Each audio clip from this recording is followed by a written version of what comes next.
Alhamdulillah Rabbil Alamin.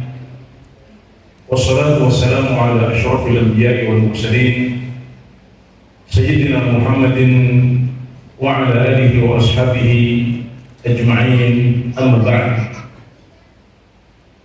Hingga kehormatan takmir masjid Babus Salam Mojologi Jeron Nogosari, para bini sepuh, tokoh masyarakat,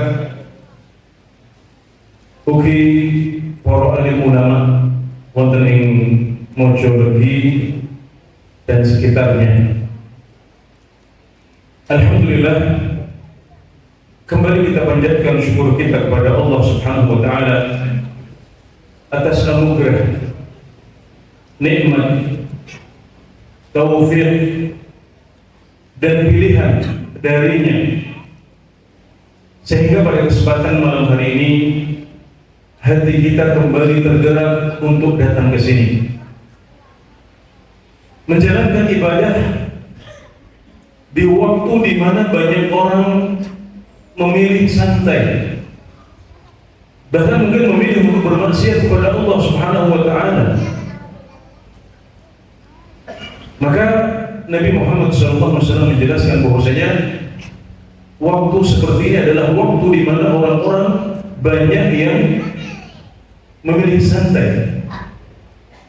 Maka beribadah pada waktu orang lalai seperti ini memiliki keutamaan di sisi Allah Subhanahu wa taala. Alhamdulillah, Allah yang menggerakkan hati kita untuk memilih beribadah, datang ke masjid, berjumpa dengan saudara-saudara kita seiman dalam rangka menambah bekal akhirat kita. Karena kita sadar waktu kita di dunia ini tidak panjang. Maka kapan ada undangan untuk beribadah, monggo kula panjenengan rawuhi mumpung ada kesempatan. Karena kadang-kadang beribadah sendiri itu berat. Tapi kalau kita beribadah secara berjamaah seperti ini, ramai-ramai, difasilitasi dengan naik sepur kelinci sambil merasakan angin yang sepoi-sepoi, ini menjadi ringan insya Allah. Maka kita bersyukur kepada Allah Subhanahu wa taala atas semua nikmat ini. Ini semuanya terjadi dengan anugerah dan pilihan dari Allah Subhanahu wa taala. Insya Allah pada kesempatan malam hari ini, kalau biasanya ustadznya menyampaikan pengajian 1 jam, kemudian baru dibuka tanya jawab seperempat jam atau 20 menit, malam ini insya Allah formatnya akan kita balik. Ya, kita akan menyampaikan sedikit muqaddimah saja sebagai pancingan, dan nanti selebihnya kita akan lebih banyak interaktif, ya, biar suasananya lebih cair, ya, agar suara saya yang berat dan ngebas ini tidak membosankan para hadirin semuanya. Ya. Jadi nanti ada suara-suara yang merdu yang akan tampil juga bersama kita pada kesempatan malam hari ini bi'idznillah ta'ala. Hadirin yang dirahmati Allah Subhanahu wa ta'ala, dalam sebuah ayat di surat Fatir, Allah Subhanahu wa ta'ala berfirman, ya ayyuhan nas antumul fuqara'u ila Allah wallahu huwal ghaniyyul hamid.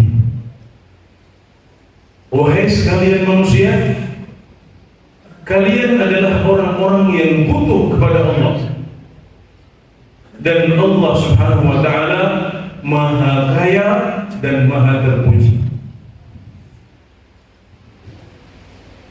Sekali lagi, wahai sekalian manusia, kalian adalah orang-orang yang butuh kepada Allah, dan Allah Subhanahu wa ta'ala yang maha kaya dan maha terpuji. Kalau kita ingin membagi dan menggolongkan ayat ini Maka ayat ini masuk kategori kabar dan bukan hukum. Jadi ayat-ayat dan hadis-hadis Rasulullah SAW itu sebagiannya hukum, sebagiannya kabar.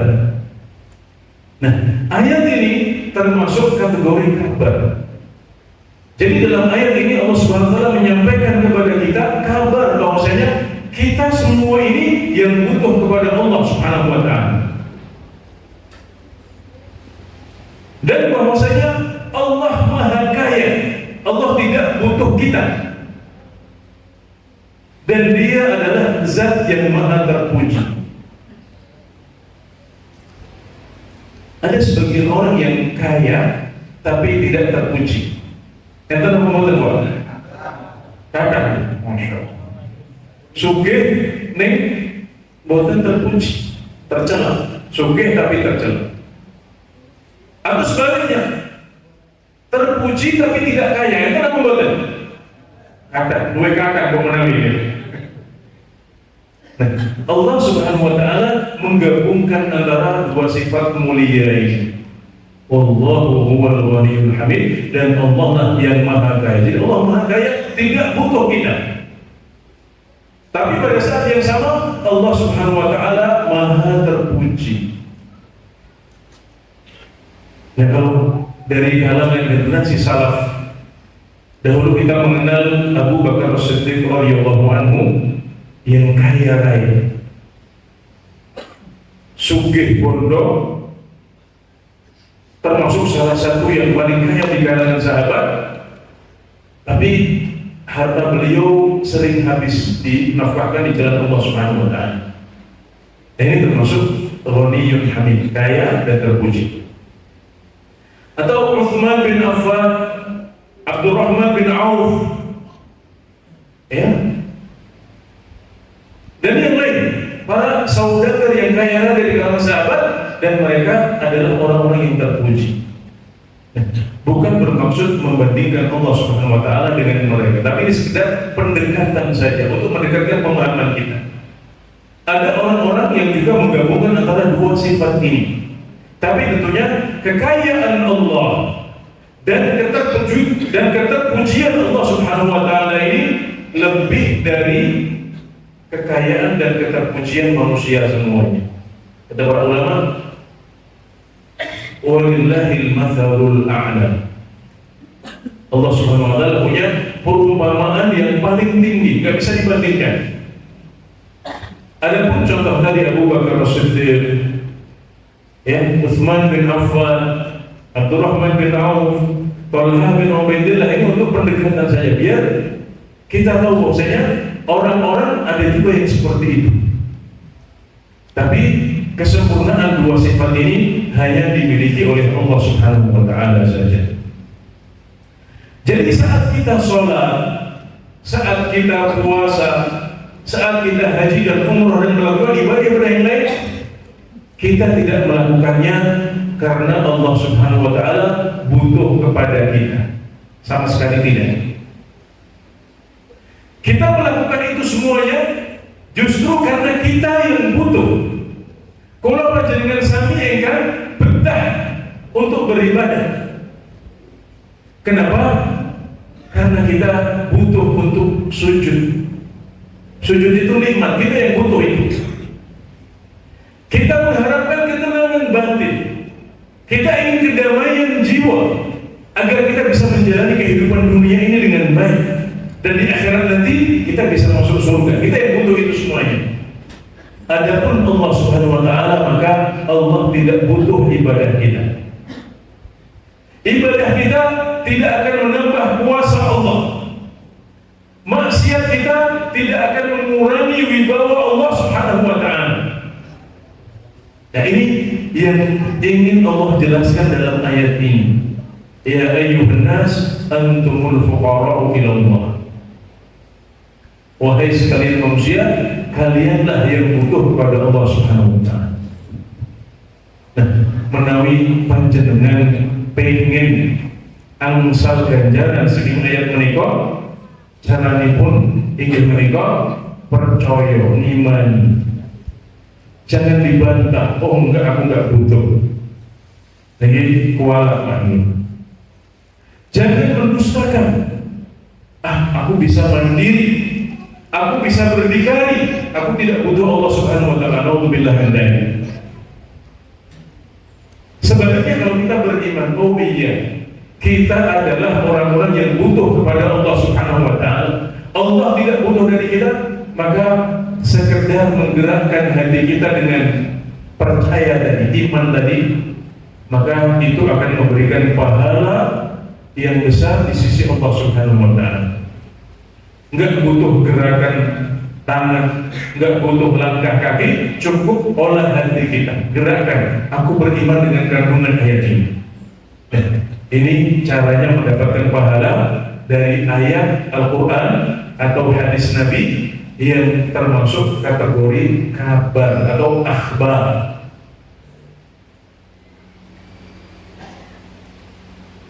Dalam hadis riwayat Muslim,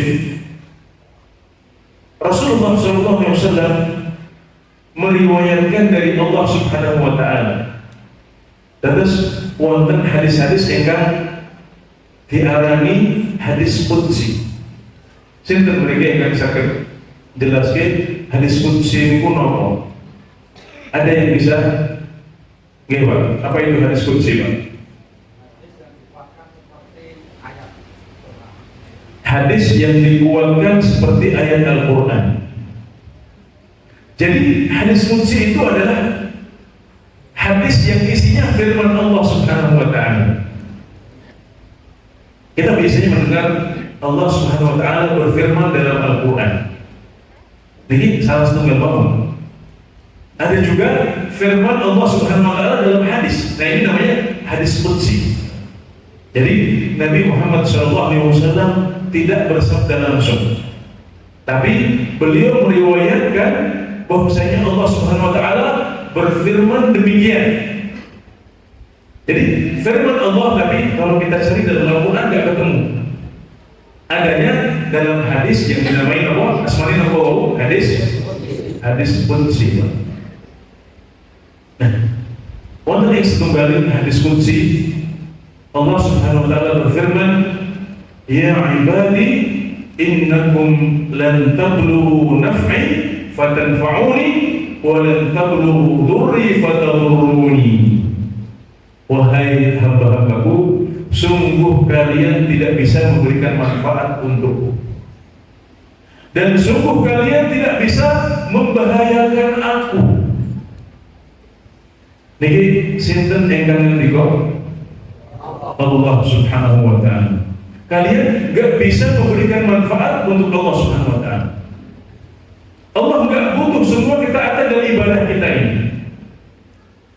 Demikian juga maksiat kita tidak akan membahayakan Allah Subhanahu wa taala.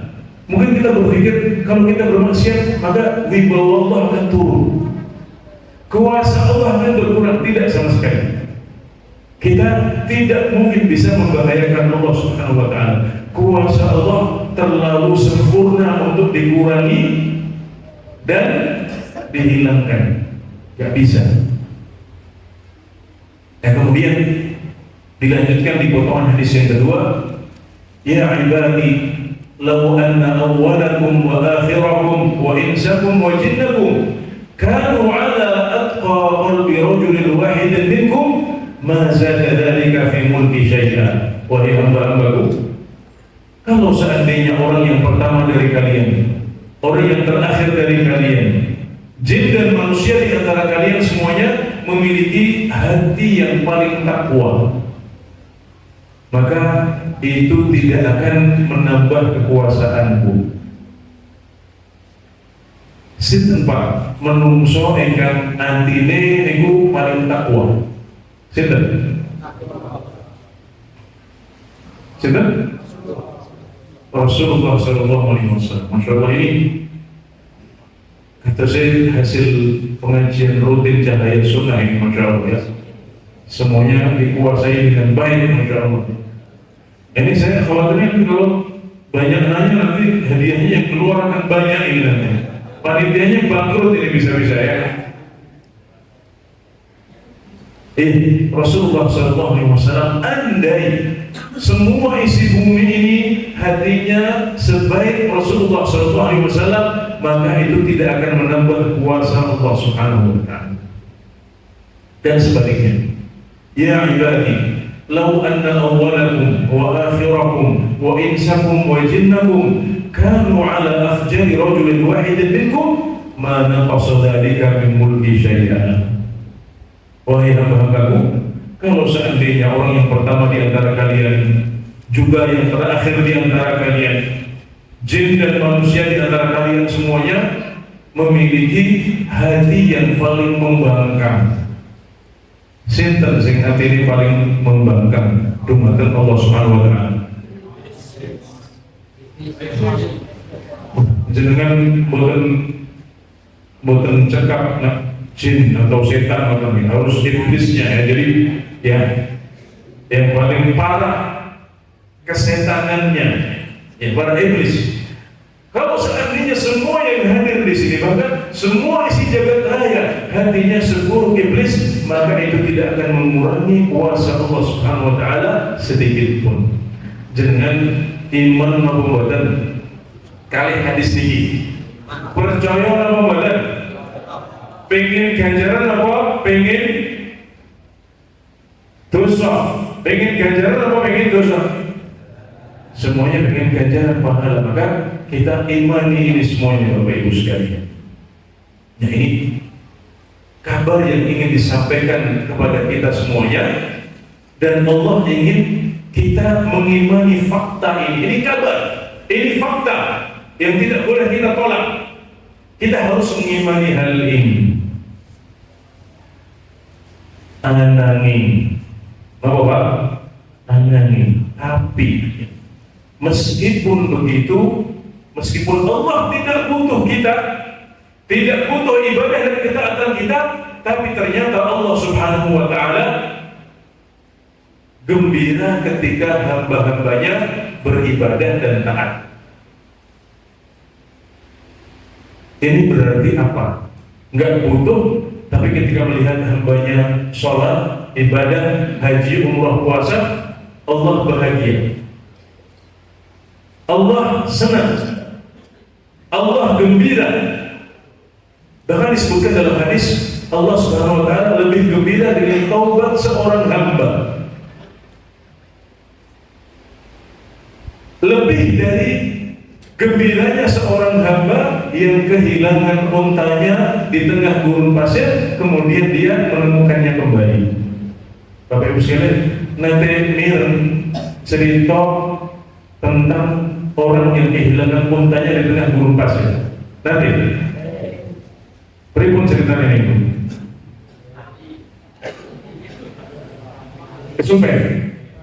Kesupen apa banjur kesupen?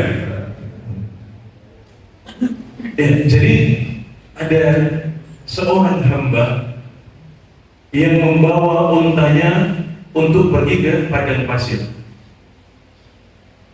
Semua bekalnya ada di unta dia ini.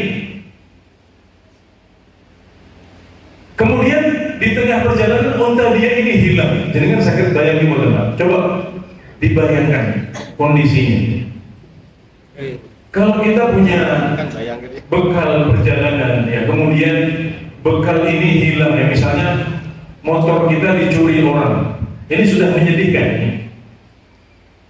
Tapi dicurinya di tengah kota Boyolali sana ya, di tengah kota Boyolali, atau di kecamatan Nogosari ya.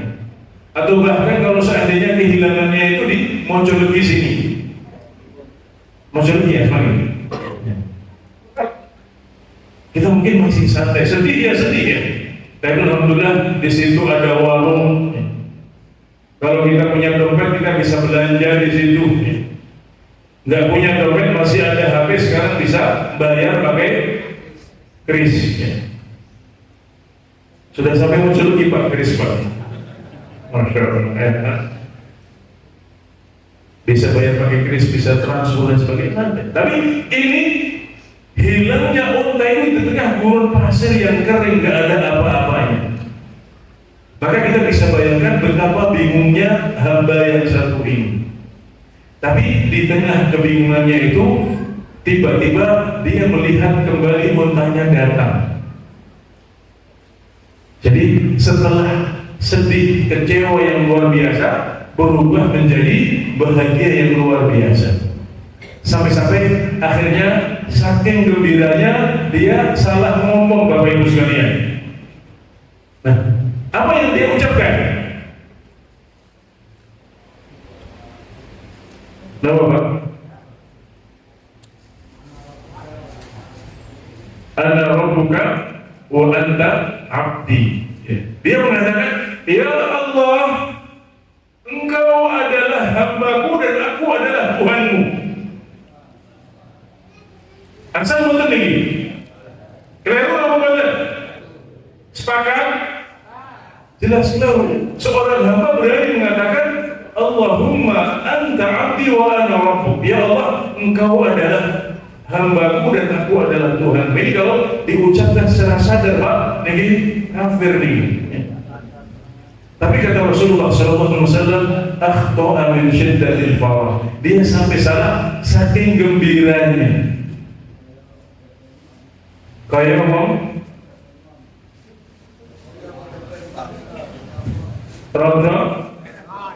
Rojo Fir'aun, ya betul Pak, betul. Jadi mirip dengan perkataannya Fir'aun. Tapi orang ini mengucapkan tanpa sadar dia. Saking gembiranya kemudian sampai salah mengucap. Nah, kata Rasulullah SAW, Allah lebih bahagia dengan ibadah dan taubat kita dibandingkan kebahagiaan orang yang kehilangan untanya kemudian berhasil menemukannya lagi.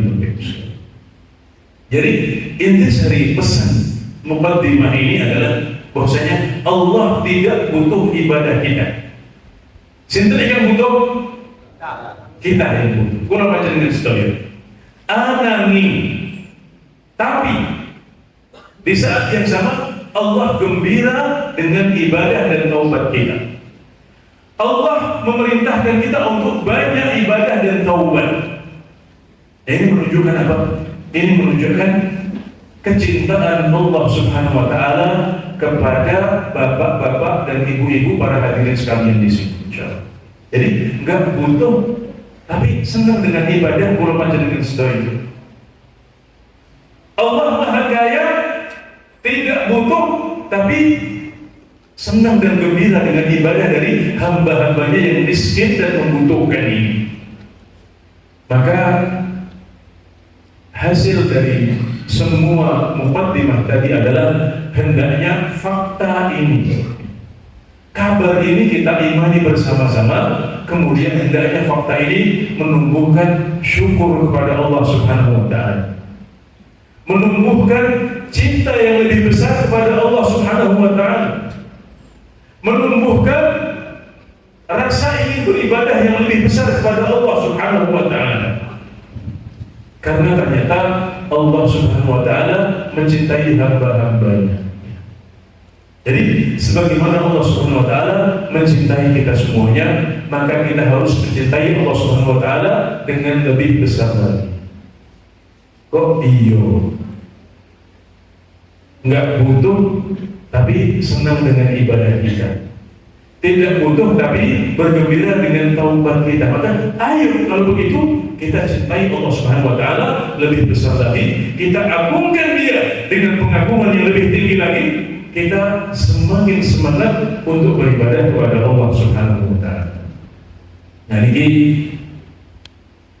sebagai pancingan, ya, sebagai muqaddimah, dan materi ini saya syarikan dari kitab ini Bapak Ibu sekalian.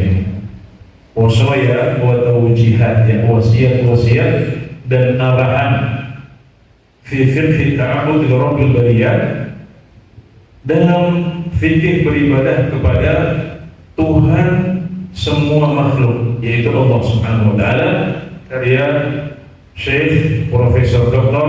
Ibrahim bin Amir Ar-Ruhaili hafizahullah taala. Ini beliau guru dan syekh di kota Madinah. Alhamdulillah setiap tahun berkunjung ke Indonesia, dan insya Allah kunjungan yang paling dekat nanti di awal bulan Agustus. Insya Allah tunggu undangannya. Beliau akan hadir di Solo Raya untuk berdakwah kepada kita semuanya biidznillah taala, dan ini sebagai teaser ya, sebagai pemantik rindu, sebagai pancingan untuk Bapak Ibu sekalian. Materi ini kita ambilkan dari kitab beliau ini. Semoga menambah semangat kita untuk semakin rajin beribadah kepada Allah Subhanahu wa taala. Amin ya rabbal alamin. Ya. Baik, ini sebagai pemancing dan mukadimah. Selebihnya sebagaimana sudah kita sepakati bersama, ya, kita akan lebih banyak bertanya jawab pada kesempatan malam hari ini, karena saya melihat biasanya yang ingin ditanyakan banyak, ya, tapi waktunya itu sedikit dan terbatas. Maka sesekali nggak apa-apa kita balik formatnya seperti yang kita rencanakan pada malam hari ini biidznillah taala. Untuk kadung bapak-bapak, ibu-ibu yang wajib jadi takut, mungkin kita selang-seling lan setiap penanya mungkin badai pikanto hadiah. Penanya yang benar nanti akan ditunjuk oleh Ustaz.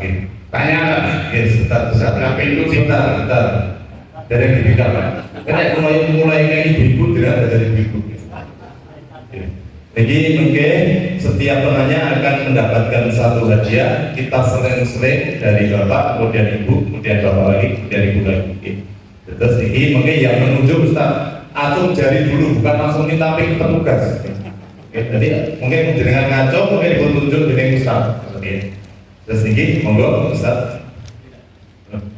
Ayo di belakang sudah ada yang pegang pik, jangan dulu itu bukan.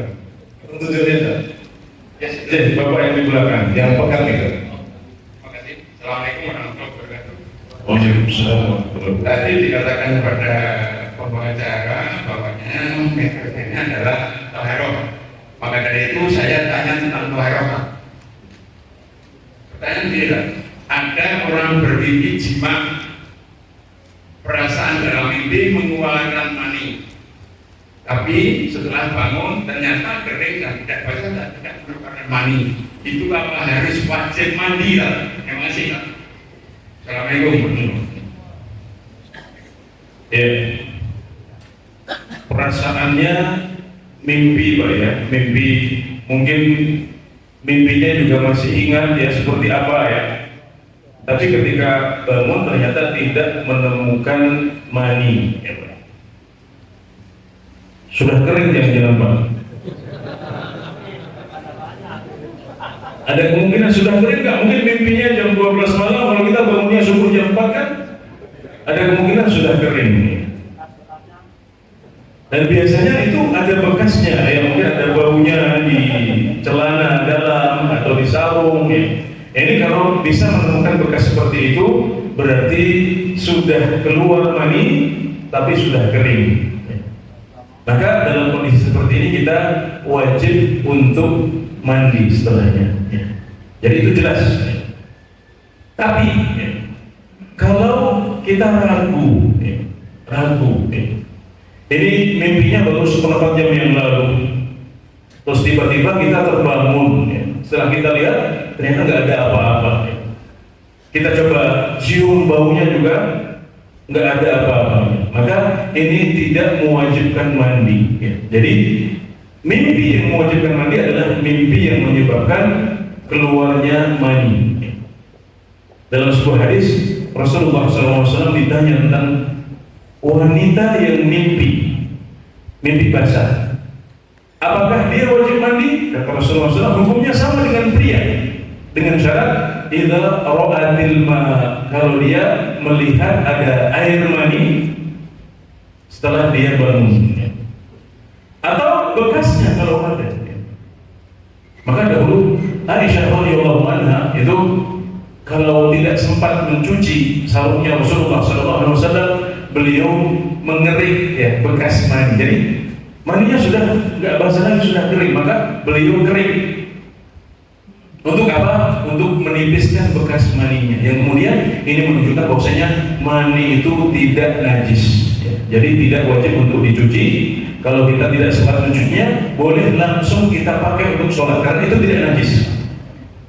Tapi dianjurkan untuk dikering, sekedar untuk meringankan mani yang sudah kering ini saja. Tapi dia tidak najis, maka tidak wajib untuk dicuci. Ya, baik.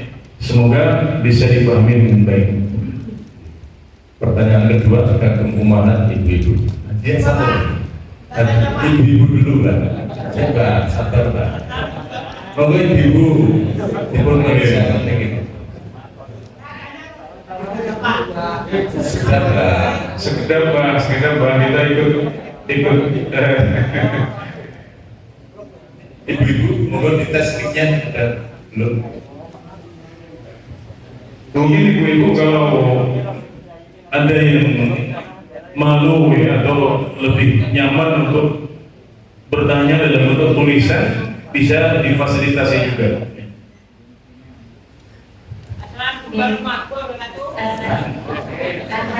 Oh, ada sekedar mewek.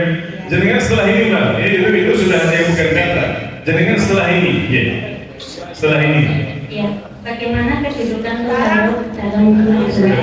Legarin sikap jadi.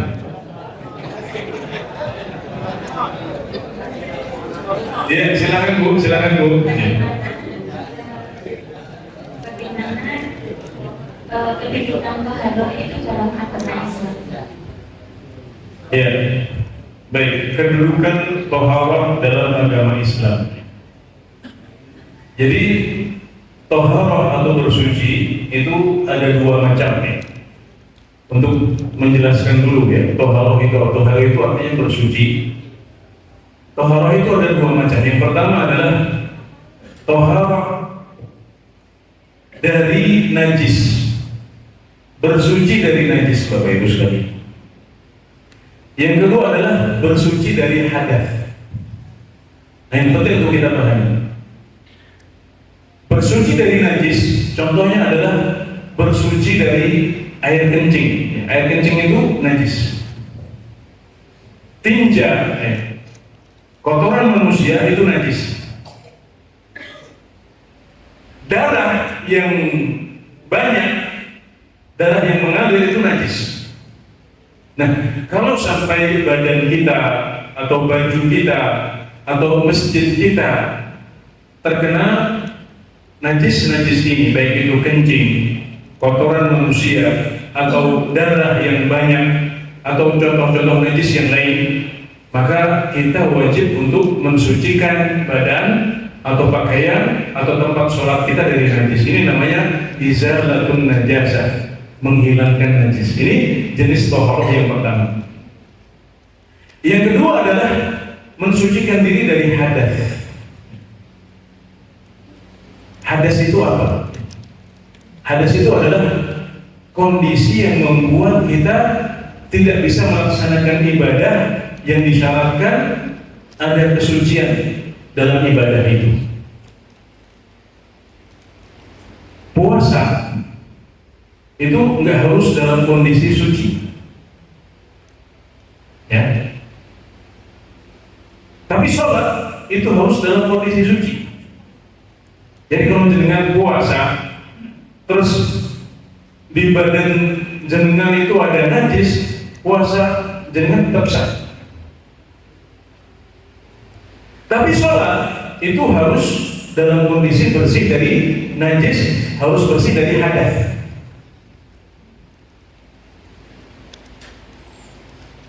Maka sholat itu harus suci dari hadas dan najis. Nah, hadas adalah kondisi yang membuat seseorang tidak bisa sholat. Misalnya karena habis kencing, habis kentut, habis buang air besar, ini namanya berhadas. Nah, kalau seperti itu maka dia harus apa? Yang harus dilakukan adalah apa? Adalah berwudu. Jadi berwudu adalah bersuci dari hadas. Pertanyaan, kalau kita kencing, kemudian setelah kencing kita ingin sholat, maka berapa toharoh yang harus kita lakukan? Siapa yang bisa jawab? 2. Nah, toharoh apa? Menghilangkan najis dahulu, ya kita siram najisnya, baru setelah itu kita berwudu, baru kemudian kita boleh sholat. Nah, berarti dari penjelasan ini kita bisa ambil kesimpulan bahwasanya toharoh itu kedudukannya sangat tinggi karena dia adalah sesuatu yang wajib dilakukan dalam kondisi-kondisi tertentu saat kita ingin sholat misalnya.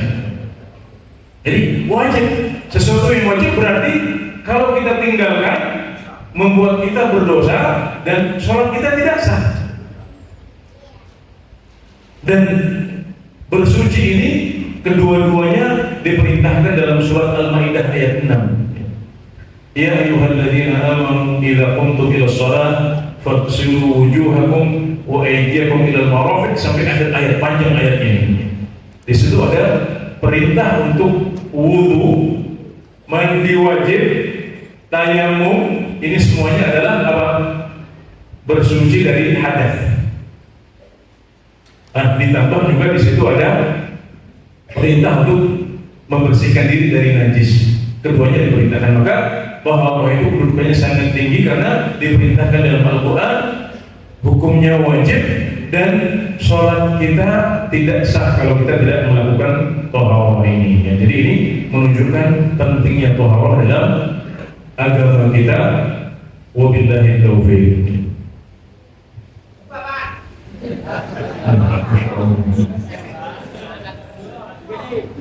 Hadiahnya siapa yang bagi Ustaz? Langsung sudah ada tim yang mengirim ya. Sudah dapat hadiah Pak? Sabun ya, dulu. Ini kalau kenalan dulu bagus nih biar saling mengenal ini kita ini. Bang Asmo saking pundi ya. Saking desa pundi, desa mana? Nur Hadi Ingat RC 1 RW 12 akan ulangannya Pak. Dalam hadis Bukhari dikatakan apakah wajib mandi atau tidak bila bertemu dengan istri atau jima, maka tidak mengeluarkan air mani atau sperma. Yang kami tanyakan, bolehkah menjalankan sholat atau mandi bersama? Itu yang saya tanyakan. Menjalankan sholat setelah berhubungan gitu. Ya. Yeah. Kalau tidak keluar mani itu wajib mandi atau tidak? Yeah. Wassalamualaikum warahmatullahi wabarakatuh. Waalaikumsalam.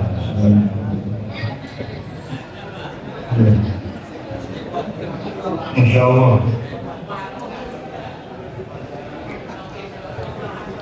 Yesua pinten Pak Nurhadi. Yesua pinten Pak Yesua. Umur, oke. Pinten Pak.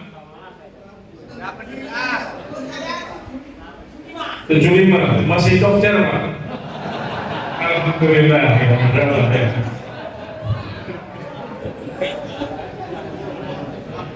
Ya.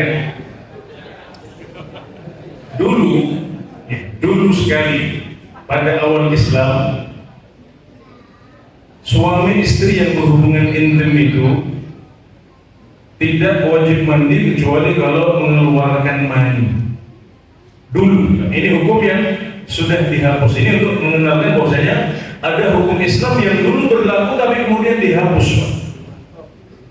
Ini namanya mansukh. Mansukh itu sudah dihapuskan. Dahulu ada hadis yang bunyinya begini, innamal ma'u minal ma'. Air itu hanya wajib kalau sudah ada air. Artinya mandi itu baru wajib kalau keluar mani. Ini adalah hadis yang pernah diucapkan oleh Rasulullah SAW, tapi kemudian hadis ini dihapuskan oleh hadis yang baru. hadis yang lebih baru yang bunyinya idza jalasa baina syu'abiha al-arba' thumma jahadaha faqad wajaba al-ghuslu wa in lam yunzil. Kalau seorang suami sudah berjima, sudah menggauli istrinya pada bagian vitalnya, maka berarti sudah wajib untuk mandi meskipun tidak keluar mani. Nah, ini hadis yang baru yang sekarang berlaku, yang berlaku dari zaman Nabi Muhammad SAW mengucapkan hadis ini sampai sekarang, sampai hari kiamat nanti, Pak.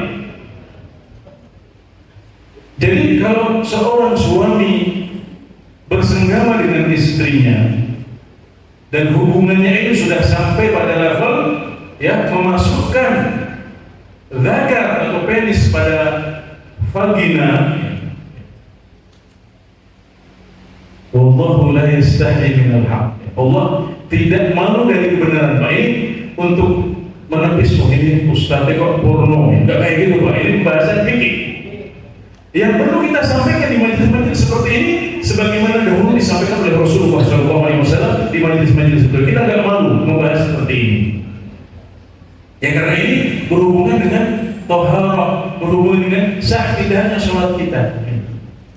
Jadi sekarang yang berlaku adalah bahwasanya barang siapa yang menggauli istrinya, bersenggama, berhubungan intim, sampai memasukkan kemaluannya kepada kemaluan istrinya, maka berarti sudah wajib untuk mandi meskipun belum keluar mani.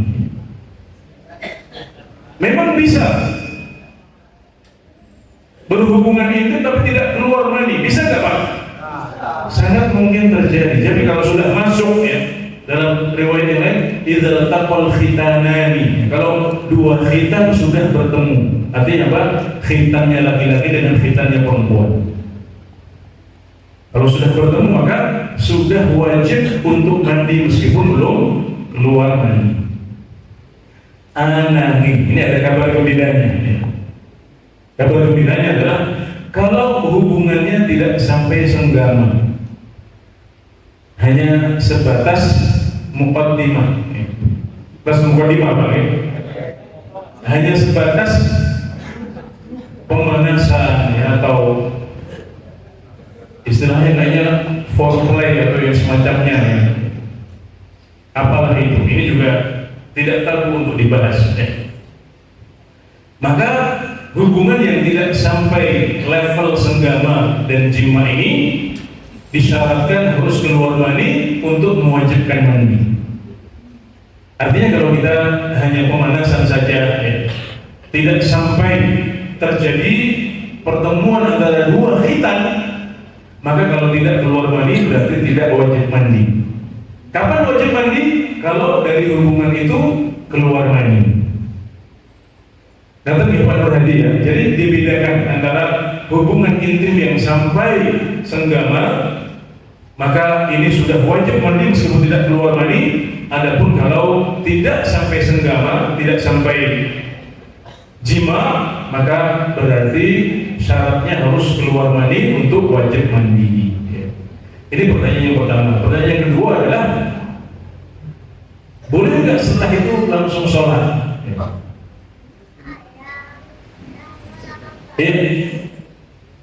Jima ini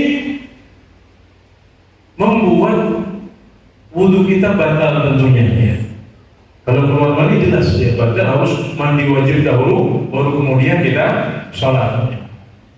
Kalau sampai level senggama juga berarti harus mandi dulu, baru kemudian sholat.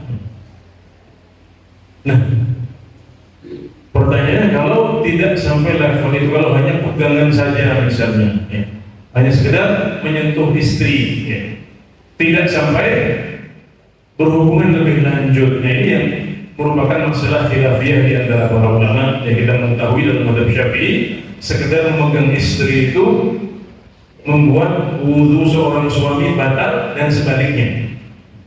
Ini pendapat mazhab Syafi'i. Tapi pendapat yang lebih kuat Allah Ta'ala alam, ini tidak sampai membatalkan wudu.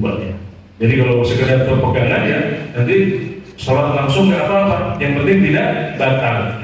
Dan sekedar memegang istri itu tidak membatalkan wudu menurut pendapat yang lebih kuat Allah Ta'ala alam. Tadi sholat, satu lagi apa? Pak Nurhadi tadi apa? Pilihan ketiganya tentang mandi bersama. Ya, mandi bersama ini dianjurkan oleh Rasulullah SAW. Nah, ini merupakan salah satu husnul isyrah, cara bergaul yang baik dengan istri. Ini termasuk contoh memperlakukan istri dengan baik. Jangan tanglet, ibu-ibu itu seneng gak mandi bersama suaminya. Ramen apa buat ibu? Ramen, oh enak sepakat. Mereka senang menikmati suasana seperti ini, bentuk perhatian kepada para istri. Silahkan tanya para istri di rumah, insya Allah mereka senang untuk mandi bersama suaminya. Dan dahulu Rasulullah SAW juga mencontohkan itu. Beliau mandi bersama Maimunah, mandi bersama Aisyah radhiyallahu anha, mandi bersama para istri yang lain. Ini adalah teladan dari Rasulullah SAW. Jadi bukan hanya boleh, tapi sunnah, dianjurkan. Nah, jadi makanya salah satu ibu-ibu monggo. Bismillah, Akan hati bertanya, apakah ada perbedaan cara mandi junub dan mandi setelah haid? Dan mohon penjelasan cara mandi yang benar. Pertanyaan kedua, apa perbedaan mandi wajib? Ya. Baik, Masya Allah, ternyata Toharoh itu babnya luas Pak. Banyak sekali yang mau ditanyakan ternyata. Makanya saya ketika mengusulkan ini materi kajiannya tanya jawab seputar sholat dan toharoh dekat oleh panitia. Saat ini terlalu luas katanya. Kita toharoh saja mungkin nggak habis-habis. Ternyata banyak juga pertanyaan seputar toharoh. Ya baik, pertanyaan pertama, perbedaan antara mandi wajib setelah bersenggama atau mimpi dengan mandi wajib setelah apa Bu? Setelah selesai haid. Ya. Berarti ini pertanyaan khusus para wanita ini berarti. Nah, jadi para ulama membedakan antara mandi wajib ya dengan mandi setelah haid, setelah bersih dari haid, setelah suci dari haid. Apa bedanya? Persamaannya adalah syarat utamanya adalah air harus sampai ke seluruh anggota tubuh. Ini persamaannya, kita bahas persamaannya dahulu. Jadi syarat mandi wajib adalah air harus sampai ke seluruh anggota tubuh kita. Alangkah baiknya kalau dimulai dengan wudu dahulu, tapi wudu ini sifatnya sunnah. Kalau kita buru-buru misalnya, ya, nggak sabar untuk mungkin waktunya mepet misalnya, ini sudah mau komat ini, ya. Maka nggak masalah kita langsung gebyur Pak. Gebyur diniat dalam hati ini untuk mengangkat hadas besar, kemudian kita siramkan, udah cukup. Tanpa wudu nggak apa-apa. Bahkan kalau cara bersucinya dengan nyemplung ke kolam. Nah, jadi ini mungkin yang rumahnya di Pengging sana ya, atau di Ponggok, atau di Cokro ya, mungkin simpelnya adalah dengan nyemplung nih. Cukup nggak apa-apa. Jadi sekedar kita niat dalam hati, oh ini saya niatkan untuk mengangkat hadas akbar, hadas besar. Terus nyemplung, nah langsung ke masjid sudah sah itu, seperti itu. Itu namanya sifat minimalis mandi wajib. Jadi syarat rukunnya cuma satu Pak. Mandi wajib itu rukunnya cuma satu, apa? Mengalirkan air ke seluruh tubuh. Hanya itu saja. Plus niat, yang niat dalam hati ini untuk mengangkat hadas besar. Wanita juga seperti itu. Nah, bedanya mandi wajib karena senggama atau mimpi dengan mandi wajib karena suci dari haid adalah pada rambut wanita yang dikepang. Dikepang itu bahasa Jawanya apa Pak? Dikelapang, digelung, apa boleh? Nah kelapang ini kita bosan bola lagi. Kalau terkadang bosan kenal lagi. Dikuncir atau digelung dan semacamnya. Ini bedanya. Ya. Diperhatikan oleh ibu-ibu. Kalau mandi wajib yang sehari-hari, yaitu mandi wajib karena senggama atau karena mimpi, maka gelungan dan kunciran tidak wajib dibuka. Nah jadi nggak masalah, kunciran tetap pada posisinya tidak kita buka. Yang penting air sampai ke seluruh tubuh, cukup. Ya. Tapi kalau ibu-ibu mandi wajib setelah suci dari haid, maka kuncirannya harus dibuka. Kenapa dibedakan gitu? Karena Rasulullah SAW yang membedakannya.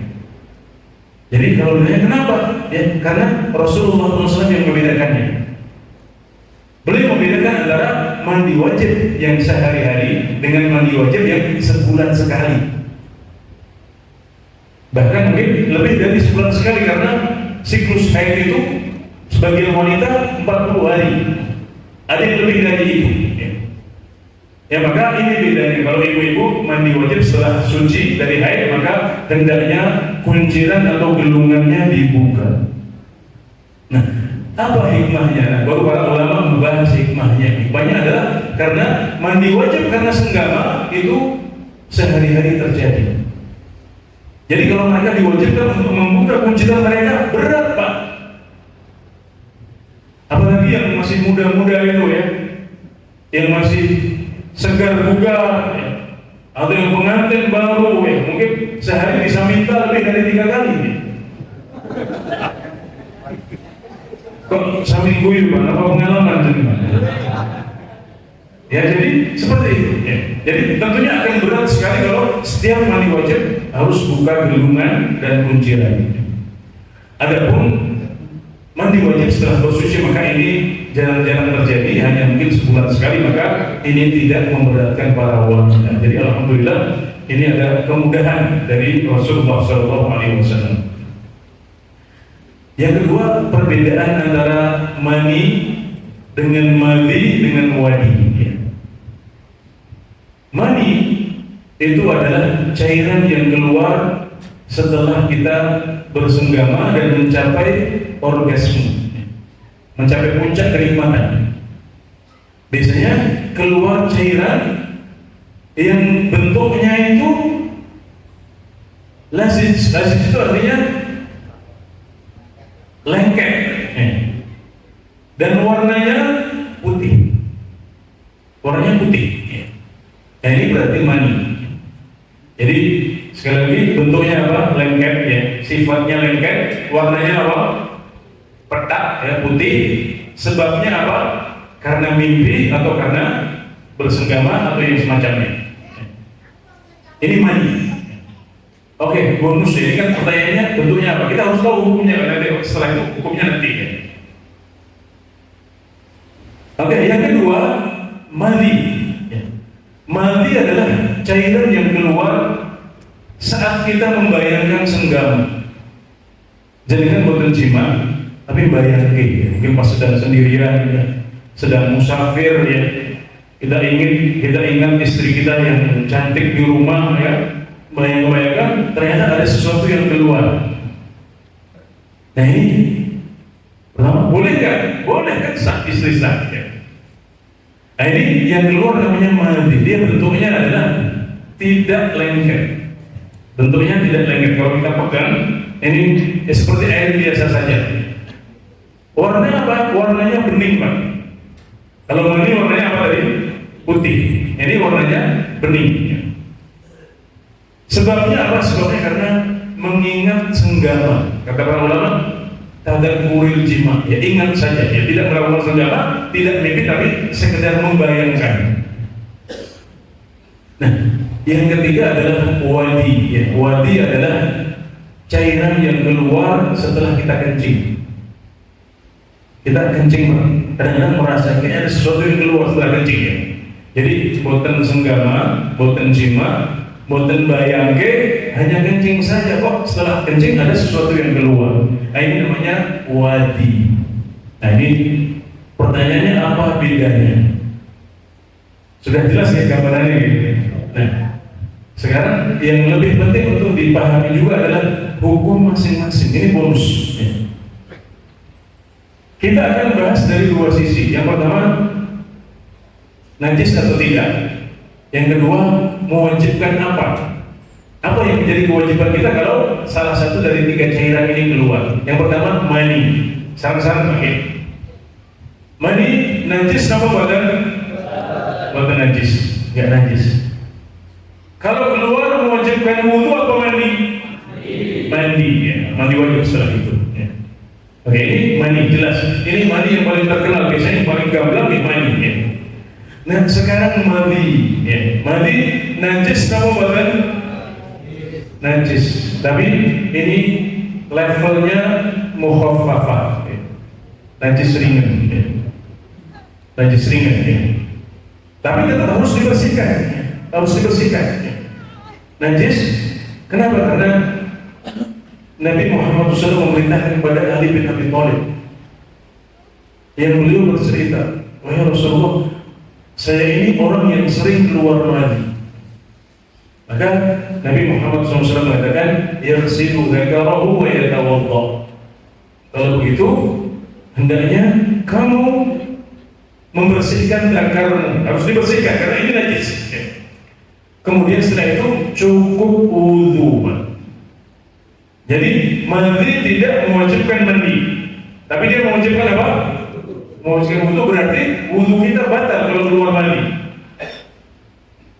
Sudah wudu, sambil menunggu waktu sholat datang kita membayangkan misalnya, membayangkan istri yang cantik non jauh di sana. Oh ternyata setelah itu kita merasakan ada sesuatu yang keluar. Kita lihat, oh ini bening, yang tidak lengket. Berarti apa yang keluar Pak? Mandi. Najis apa bukan? Najis. Wajib mandi apa tidak? Tidak. Ini mandi. Yang ketiga adalah wadi. Kata para ulama, wadi ini karena keluar setelah kencing maka hukumnya sama dengan kencing. Kambileng kata. Analoginya, oh karena keluar setelah kencing maka hukumnya sama dengan kencing. Berarti apa? Yang pertama, najis apa tidak? Najis. Wadi najis. Mewajibkan mandi atau mewajibkan wudu? Mewajibkan wudu karena kencing mewajibkan wudu. Nah ini adalah hukum dari ketiga cairan yang biasa keluar dari kemenuan kita. Insyaallah semoga bisa dipahami dengan baik. Saat jenipun, meskipun bapak-bapak saat dari ibun sudah niki tambahan hadiah kagem Mbak Nur Hadi pikantuk hadiah umroh saking donatur. Sama ini lalu mengunjungi panitia. Pak Nur Hadi kira boten Pak? Apa? Pikantuk hadiah. Ini sudah enggak kurang. Oh, jadi dipun disiki Mas sampingipun pikantuk hadiah umroh saking donatur insyaallah. Oke. Pertanyaan selanjutnya ini karena berhubung waktu tinggal seperempat jam saja. Ya mungkin dari bapak-bapak satu, ibu-ibu satu bisa ditunjuk langsung sama Ustaz. Monggo Ustaz. Ini bapak yang dari tadi ini mulai. Oke ya. Oke, nama saya Abi Ibrahim Julianto dari Utara Bandara. Pak Yumanto dari Bandara. Ngemplak Pak. Ngemplak, sebelah Jawa Tengah. Jawa Tengah. Gini, benua Asia ya.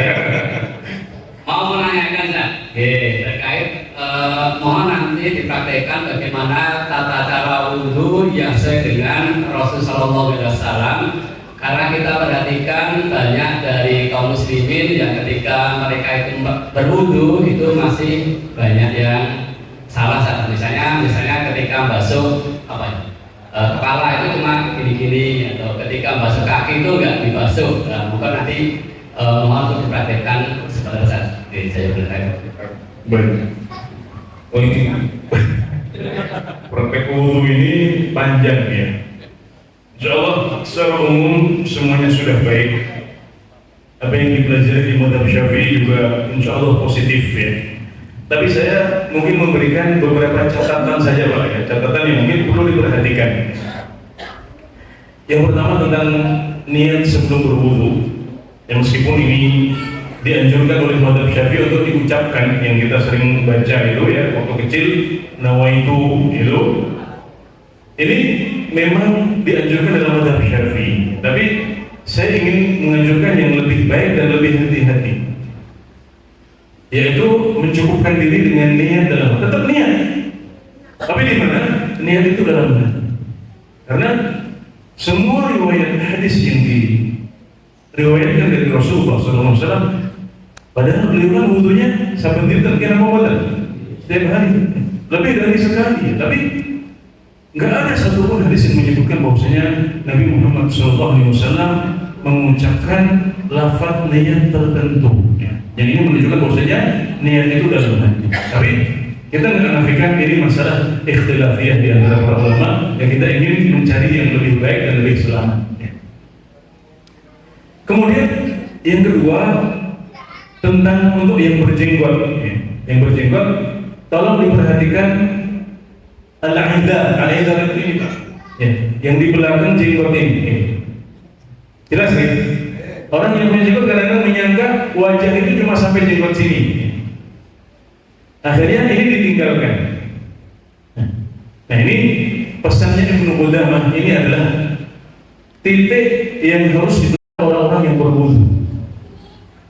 Orang mengira bahwasanya kalau dia jenggotan maka cuma sampai sini aja. Nah ini termasuk bagian dari wajah.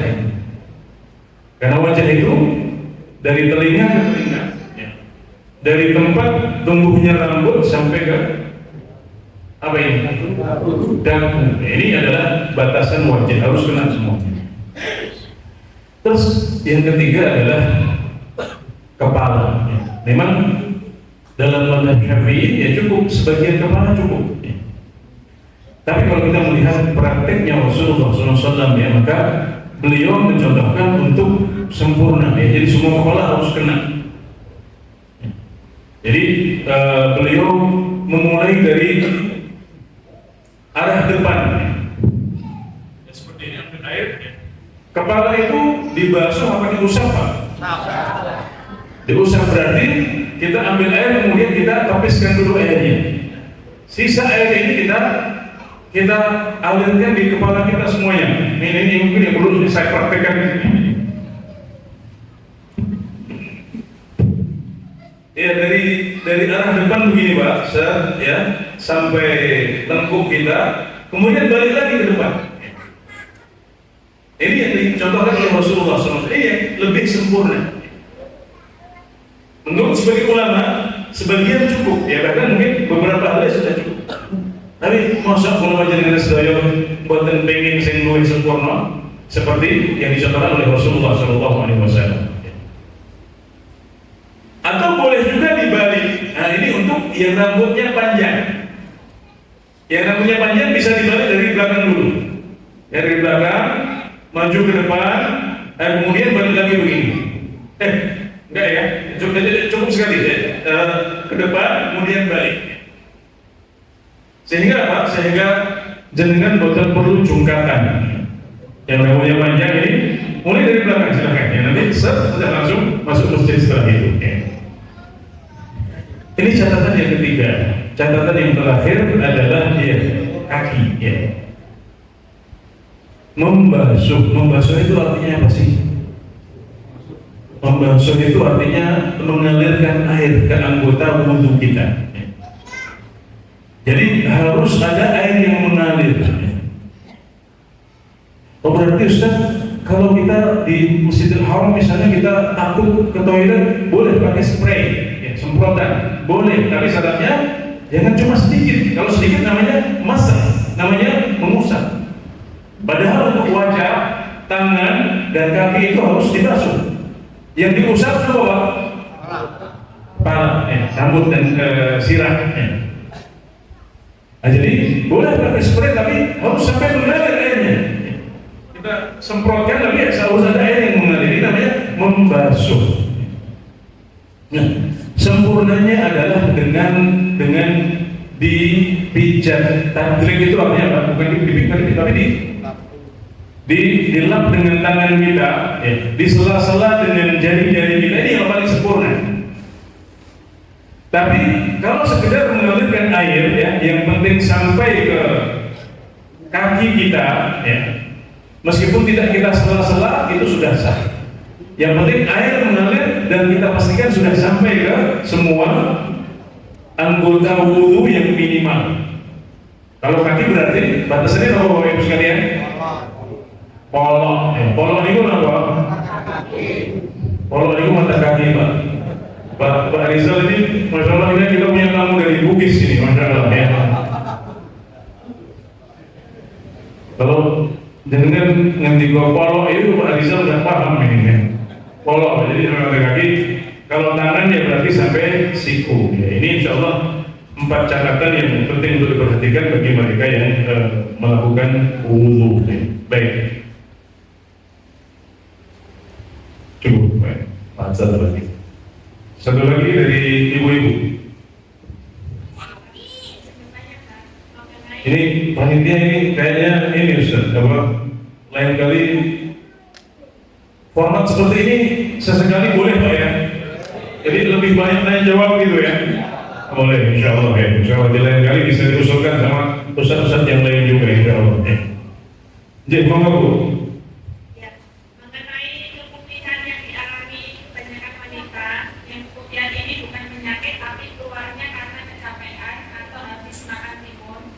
Biasanya keputihan seperti ini termasuk najis apa bukan?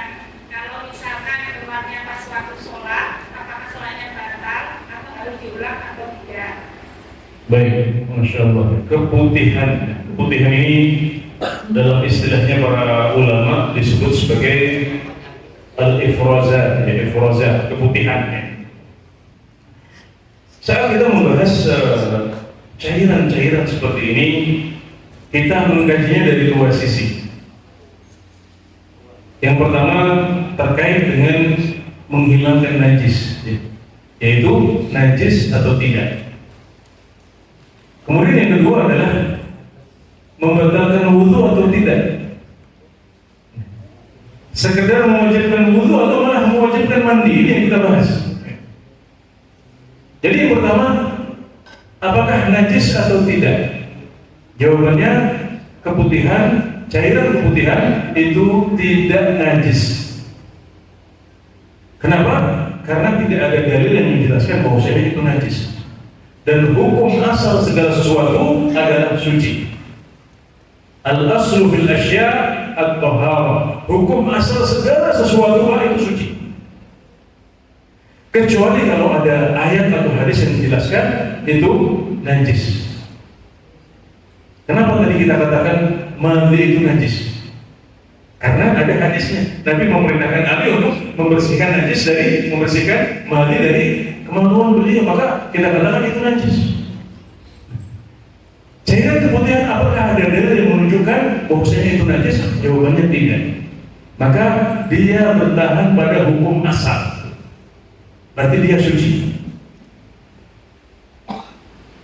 Sebagian umat Islam itu salah paham ya. Dia mengira tanah depan masjid itu najis Pak.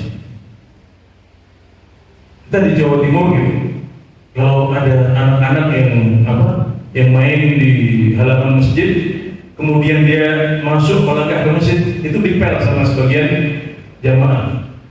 Karena mereka menyangka itu najis ya. Padahal tanah itu tidak najis ya. Kotor, iya. Tapi apakah najis? Tidak. Ya. Bahkan tanah itu salah satu alat bersuci karena itu yang dipakai tayamum. Jadi untuk tinjauan yang pertama tentang apakah najis atau tidak, keputihan itu tidak najis. Jadi kalau mengenai celana dalam atau rok atau sarung atau semacamnya, maka itu tidak membuat benda-benda tersebut menjadi najis. Ini yang pertama. Yang kedua, apakah membatalkan wudhu? Jawabannya iya, menurut sebagian besar ulama. Menurut sebagian besar ulama, cairan yang keluar dari sabilain, yang dari kemaluan depan atau dari dubur, itu semuanya membatalkan wudhu, apapun itu. Bahkan menurut mereka termasuk kalau ada cincin yang keluar dari dubur, Pak, itu membatalkan wudhu. Kok bisa cincin keluar? Ya kalau orang ada yang mungkin anak kecil gitu mungkin menelan cincin, nah, kemudian keluar, itu membatalkan wudhu. Sama juga dengan apa tadi, ifrozat atau cairan keputihan ini hukumnya membatalkan wudhu. Ya, maka mereka yang diuji oleh Allah SWT dengan cairan keputihan ini, ya, kalau mereka mau sholat, ya, hendaknya mereka berwudu dahulu, ya. Berwudu dahulu. Kenapa? Karena ketika cairan keputihan keluar, berarti wudunya batal. Jadi wudu dulu baru sholat. Tapi seperti yang disebutkan dalam pertanyaan dari Ustaz, tapi ini kadang-kadang keluar di tengah sholat. Nah, kalau cairan ini terus keluar, jadi sepanjang hari dia keluar, kita sudah bersihkan tapi nanti masih keluar lagi, nah maka yang seperti berarti hukumnya sama dengan salasul baul, dengan orang yang beser. Beser itu bahasa Boyolali apa? Beser, sama. Orang yang beser berarti dia boleh melanjutkan sholatnya meskipun kencingnya masih terus keluar. Mungkin orang yang sudah pikul, orang yang sakit, kadang-kadang seperti itu. Berarti dia cukup pakai pembalut, pakai diapers, ya, kemudian wudhu, kemudian sholat, maka setelah itu dia tidak perlu pedulikan. Sudah, lanjut saja sholat sampai selesai meskipun kencingnya masih menetes keluar. Demikian juga para wanita yang diuji dengan keputihan, bedanya kalau kencing najis, keputihan tidak najis itu bedanya.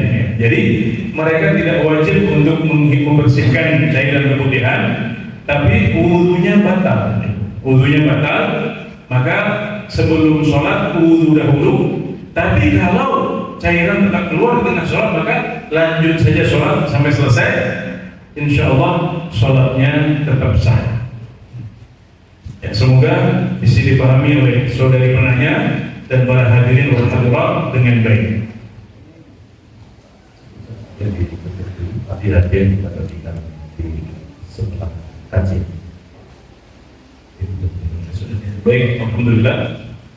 Pada kesempatan malam hari ini kita diberikan taufik oleh Allah Subhanahu wa taala untuk saling tawasi bil haq wa tawasi bis sabr dengan beberapa nasihat seputar fikih ibadah kepada Allah Subhanahu wa taala, dilanjutkan dengan tanya jawab yang ternyata banyak membuka cakrawala kita dalam hukum-hukum yang sebagiannya berhubungan dengan ibadah-ibadah terpenting kita, bahkan terkait dengan diterima tidaknya ibadah kita di sisi Allah Subhanahu wa taala. Alhamdulillah semuanya berjalan dengan lancar. Terima kasih atas perhatian dan partisipasinya. Saya mohon maaf jika ada yang salah atau kurang berkenan selama penyampaian materi. Wallahu taala a'lam. Wa sallallahu ala nabiyyina Muhammad wa ala alihi wa sahbihi wa sallam. Wa akhiru da'wana alhamdulillahi rabbil alamin. Subhanakallahumma wa bihamdik, asyhadu an la ilaha illa anta, astaghfiruka wa atubu ilaik. Wassalamu alaikum warahmatullahi wabarakatuh.